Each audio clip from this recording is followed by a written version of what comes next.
Herkese merhaba arkadaşlar. Dünya boksunun bir numaralı yıldızı Saul Canelo Alvarez, Tyson Fury, Deontay Wilder maçı ile ilgili. Tyson Fury, Deontay Wilder'ı nakavt etti. Çünkü kafasını nasıl hareket ettireceğini bilmiyor dedi Deontay Wilder için. Ve maçla ilgili de e, harika bir dövüştü. Harika bir dövüştü. Bence Wilder'ın daha fazla kondisyona ihtiyacı vardı dedi. Daha fazla hamleye ihtiyacı vardı. Kafayı nasıl hareket ettireceğini dedi bilmiyor. Yani kafasıyla nasıl kaçacağını bilmiyor dedi. Bu koşula sahip olmadığınızda ve nasıl hareket edeceğinizi bilmediğinizde zor diyor. Yani maç kazanmanız zor diyor. Tyson Fury gibi yetenekli ve nerede nasıl dövüşeceğini bilen bir boksörle karşı karşıya geldiğinizde bunları bilmediğinizde maç kazanmanız zor diyor.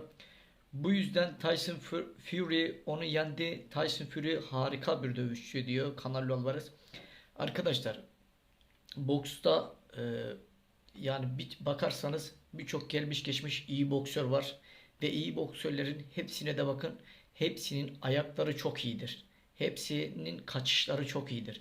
Eğer ki boksta ayaklarınızı iyi kullanmıyorsanız, bellerinizi iyi kullanmıyorsanız veya zamanlamayı iyi ayarlamıyorsanız doğal olarak rakiplerinize karşı maç kaybediyorsunuz. Eğer ki ayakları iyi olan bir boksör, belleri iyi olan, refleksleri güçlü olan ve maç boyunca disiplinini elden bırakmayan bir boksör maç kazanır ve Tyson Fury de bu şekilde bir boksör.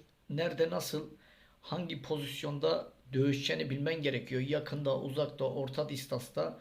Bunları bilirsen tabii karşına farklı stilde çıkan boksörler olacak. Kimi düşük kartta, kimi kapalı dövüşecek veya kimi çok fazla kandıracak, kimi çok fazla presli gelecek, kimi güçlü olacak, kiminin yumruğu zayıf ama çok yumruk vuracak. Bunlara karşı her boksöre karşı bir taktik geliştirmeniz gerekiyor ki rakiplerinize karşı üstün gelmeniz için.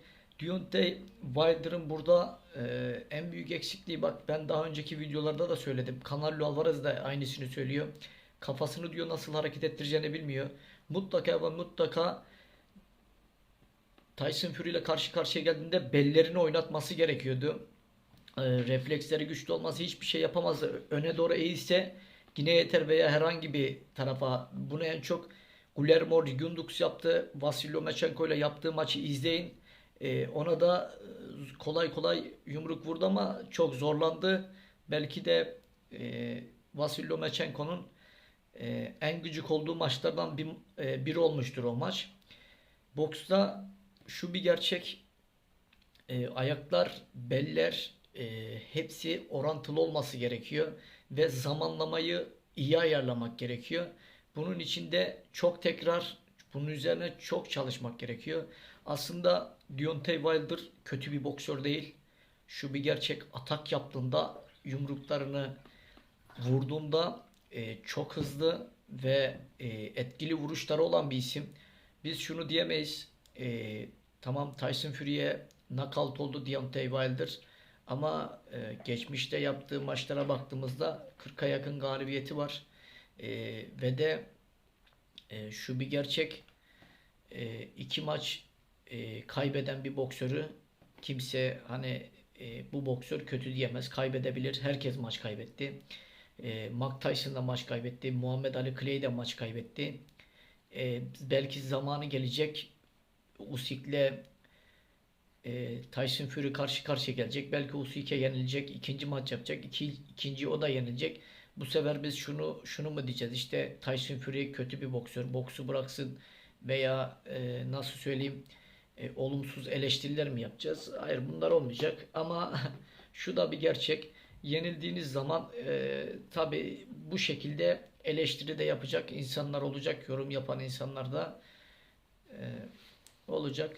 Boksla ilgili söylenecek aslında çok şey var arkadaşlar. Yani boksu uzun yıllar yapan insanlar var. Mesela 20 yıl, 25 yıl, 30 yıl hala boksta, boks gelişime açık ve kendini geliştirmek için hala çalışan boksörleri görürsünüz. Çünkü boks gelişime çok açık bir spor ve gittikçe kendini geliştirirsin. Burada mesela kendini geliştiren boksörler arasında Vasily Lomachenko, Usyk, bu boksörlerin geçmişteki maçlarını izleyin ve şimdiki maçlarını izlediğinizde gerçekten level atladığını görürsünüz. İyi çalışma, sistemli çalışma ve e, maçlarda ne yapacağını bildiğin zaman doğal olarak galip geliyorsun. Usyk Anthony Joshua maçında bunu gördük ve taktiğe nasıl bağlı kaldığını ve ondan taviz vermediğini, rahat da bir galibiyet aldı. Çok da fazla zorlanmadı. Nasıl ki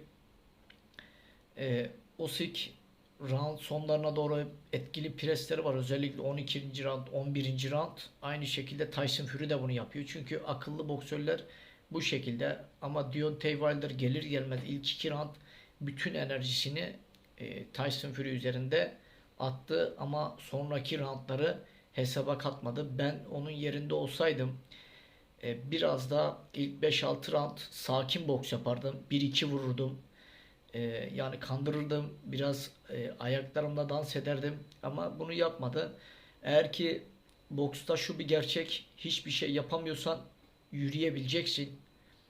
Örnek vereyim, kedi gibi yürüyeceksin.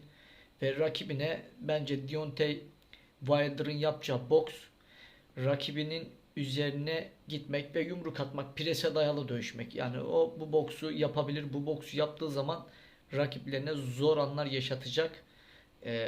Yaşatan bir isim. Zaten zor anlar da yaşatırdı eğer bunu yapsaydı. Zaten Canelo Alvarez de benim söylediğimden farklı bir şey söylemiyor. Herkes mesela kimi hakemle ilgili diyor. Hakem işte saymadı diyor, işte yere yattığında diyor Tyson Fury'yi.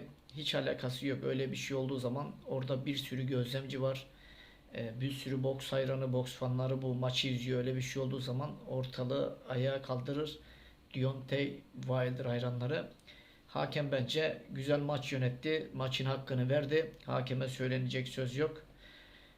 Canelo Alvarez'in açıklamaları bu şekilde. Boks artı hareketlilik, boks artı aldatma, kandırma ve maç içerisinde rakibini ilk 2 round, 3 round çözüp ona karşı bir taktik uygulamak ve o taktikle de rakibini yenmek. Eğer bunu yapmıyorsanız ve sonucunu görüyoruz diyor Deontay Wilder, 11. round knockout oldu.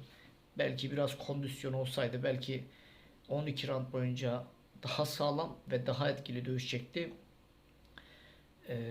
Tyson Fury karşısında da en azından knockout, ikinci bir knockout'u almamış olacaktı.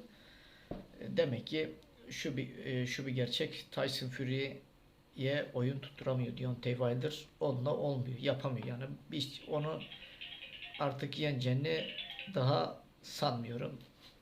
Yine 3. 4. maçta olsa yine kaybeder. Çünkü onu çok iyi çözdü Tyson Fury. Şimdilik söyleyeceklerim bu kadar arkadaşlar.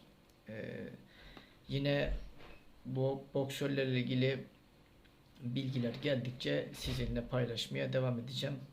Kendinize çok iyi bakın. Hoşça kalın. Bir sonraki videoda tekrar görüşürüz arkadaşlar.